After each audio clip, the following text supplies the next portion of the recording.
The Holocaust, well, that was far away. It was another time, it was another place, somebody else's problem. My father was a minister in the Methodist Church. My mother was a teacher. I didn't even know anybody that was Jewish when I was growing up. That was until 1991, when I found myself in Israel with my brother, Stephen. And we visited the Holocaust Memorial, Yad Vashem. We were blown away to learn that 6 million Jewish people were torn from their homes all across Europe, transported east to factories built by one set of human beings to destroy other human beings. Could do with a clicker, sorry. Yeah, there we go. Thank you. So, I have a memory, two memories, of visiting that memorial in Jerusalem. The first is a statistic. 45% of doctors joined the Nazi Physicians League in the 1930s. And it occurred to me, if I'd been born 2 generations earlier, because I was a medical student at the time, there was almost a 50% chance that I would have been a Nazi doctor had I been born in Germany. The other memory I have of that visit to the memorial was this photograph of a woman, a Jewish woman, trying to protect her child, probably her own child, from a Nazi soldier who was shooting Jewish men, women and children into mass graves near Kiev in 1942. And this photograph symbolised for me the whole concept of genocide that had been described by Raphael Lemkin, coincidentally, around the same time when this photograph was taken. And Lemkin described genocide not as extreme warfare or conflict, but the targeting of individuals or groups of people based on their identity of race, religion, or their ethnicity. And those groups are then excluded from society, socially, social exclusion, cultural exclusion, political, economic exclusion, and then they're excluded by destroying them, as we see it in this photograph. I came back to England, back to the UK with Stephen, and we said to ourselves, how could we not have learned about this through the British education system at the time? It wasn't on the national curriculum. This catastrophe that has such significance for our civilization. So we went to our parents and we said to them, would you mind giving up our home so that we could create a Holocaust Centre? And they were very supportive of this idea. Today, this is the National Holocaust Centre, visited by tens of thousands of young people from all over the region. But as we were building the centre in the early 1990s, our intent was that this would be a warning from history. And yet, in 1994, before we even finished building the centre, genocide took place in Rwanda, when nearly 1 million Tutsis were slaughtered by the radical Hutu government. And in 1995, just before we opened the centre, Bosnian Muslims were being shot into mass graves. This phrase, never again, had become a hollow, meaningless slogan. 4 years later, Kosovan Albanians were being driven out in Benton from Kosovo into surrounding areas. I was by then an emergency medicine doctor, and I volunteered to work with the International Medical Corps. And during that time in Kosovo, I came to understand that crimes against humanity, genocide, is predictable. And if it's predictable, it's therefore preventable. In the 20th century alone, Rudy Rummel estimates that 200 million people were murdered by governments, not in war, were murdered by governments because of their identity. Preventing genocide might seem like a gargantuan exercise and task, but what happens if we break that down in the same way that public health approaches the prevention of disease? After all, 200 million people. This puts atrocities, mass atrocities and genocide, on a par with the big killers of humanity, AIDS and malaria. What happens if we apply primary prevention, addressing the root causes of why this takes place in the first place? What happens if we break it down to secondary prevention, protecting people when they're most under threat of being destroyed, and tertiary prevention, when after the killing has stopped, we can prevent the consequences of genocide that go on for generations in communities. Just going back to this picture again, this photograph, think not about the woman and the child, but the man, that soldier. How did he reach the point? How did he reach the point where he could kill that woman and child? Was he a psychopath? Research suggests not. People involved in atrocities are born ordinary people, and they end up in a position where they feel it's okay, legitimate, important to kill other people like this. Simon Baron-Cohen also wrote Zero Degrees Empathy about his theory, his thesis, that people who can kill women and children like this are somehow have become devoid of empathy. Perhaps they weren't born with it, but maybe they weren't nurtured with it. Maybe it was extracted from them by a decade of propaganda, of hatred, suspicion, fear of the Jew, fear of the Tutsi, generating this hatred that leads on to betrayal and killing. What happens if we could create an intervention that could stop him pulling that trigger? Or to stop a person taking a machete and killing their neighbour? Is it possible? Well, maybe through education, but we have to be clear about what we mean by education.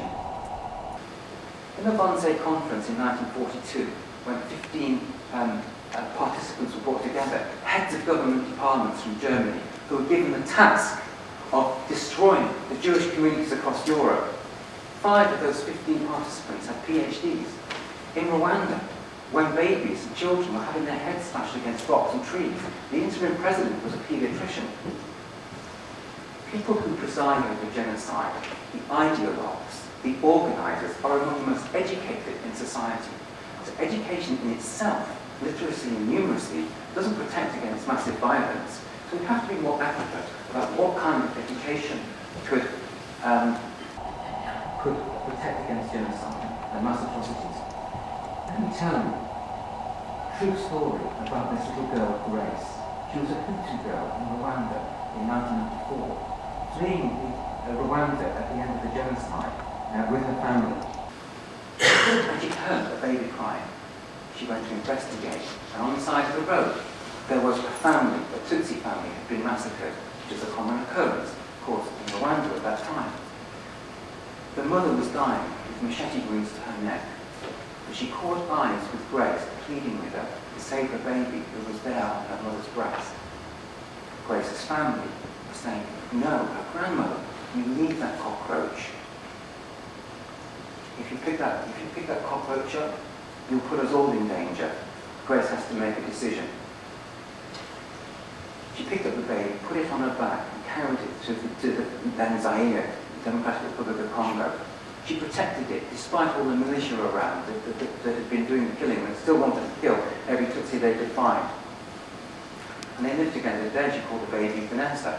20 years later, they're like mother and sister relationship. What is it that she's got?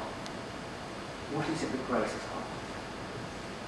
Because all around her, there's this epidemic of this genocidal, deadly ideology that's affecting the community, the family, her parents, her grandparents, about the fear, the suspicion, the hatred, the mistrust that's leading to killing of every Tutsi you can find. And this little 10-year-old girl, she's resistant to it. In the same way that Simon Baron-Cohen has described how the people that can pull a trigger on a woman and child, people that can take a machete to their neighbour, are devoid of empathy. People like Grace, these outliers in society, they have empathy in abundance, and you find them in every situation, whether it's in the Holocaust, whether it was in Bosnia, whether it's in Rwanda. If we could take some of that, what Grace has, and replicate it, is it possible for us all to have a bit more of that? Is it possible for it to be spread around a little bit and create some resistance? She has empathy. She also had critical thinking. She was thinking for herself. When she's told this is a cockroach, she thinks, well, it's crying. There's a baby. I can hear it. It needs my attention. Let me tell you what's happening at the Kigali Genocide memorial in Rwanda. This is a place of burial of 250,000 victims, Tutsi victims of the genocide. The education teams there are travelling around Rwanda, telling the story of Grace. And those stories like it, people have been brought together, bringing peace and reconciliation. They're not preaching, they're having discussions with and they're fostering empathy, critical thinking, values of respect and for individual responsibility. And what's happening? This is what's happening. One man stood up, young man, 20 years old, and said, "Thank you for saving my life and the lives of people that I was going to kill because of the hatred and the revenge that I had in my heart." They have a tool for creating resistance against deadly ideology. And this is being noted by community leaders in other countries. In South Sudan, in Central African Republic, paramount chiefs are coming. The faith leaders are coming and saying, we're on the precipice of massive violence in our country. And you in Rwanda, you have a tool. You have a tool to create resilience and resistance against this hatred and against this violence. Please come and help us build this in our own communities. But what does it take? What does it cost? Because just as we're trying to eradicate polio, you can't just do ad hoc villages of immunisation. You've got to reach a critical mass. This means you have to have national coordinated programs. If we extrapolate from the Rwanda peace education programs that are being combined with government of Rwanda programs and all sorts of development, we might need $5–8 million to run national programs, and of course this needs to be sustained perhaps for a decade because it's about social change.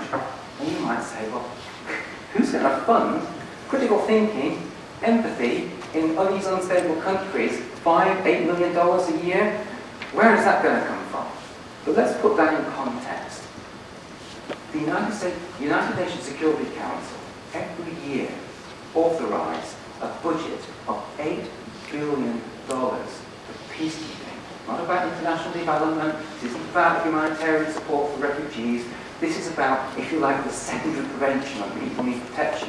And it's important that that secondary prevention, that security takes place. But in countries like South Sudan, $1 billion a year from the UN Security Council peacekeeping, Central African Republic, $600 million a year. What happens then? If in each of those countries, in South Sudan, Central African Republic, there's no peace in sight. There's no exit strategy. $1 billion year on year trying to keep peace when there is no peace. What happens if we take 1% of that budget, $80 million? You could have national programs addressing the deadly ideology in these unstable states. Let me just remind you of Edward Jenner. 1798, he found and demonstrated that there is a vaccine that could create resistance against smallpox, and it started to be used and developed over the next few decades. But it took 170 years before there was a global eradication program. In that period, 500 million people died of smallpox when there was already something to prevent it. Now, I'm not suggesting that peace education, fostering empathy, critical thinking, that has to go alongside the peacekeeping, has to go alongside international development to deal with the inequalities and the rule of law issues. It has to happen as well. It's not going to be a magic bullet like smallpox, like a smallpox vaccine, but if it creates resistance against a deadly ideology, it has the potential to save tens of millions of lives. My argument is that we need to make this 1% happen. We can all play a role with that in this way. We can talk to our MPs, we can campaign about it, we can explain how important it is to bring this protection, this resilience against deadly ideology, the empathy down to community and the individual level. It can save tens of millions of lives in sub-Saharan Africa, and it can help build security in our own countries also. Let's not wait for 170 years. Thank you.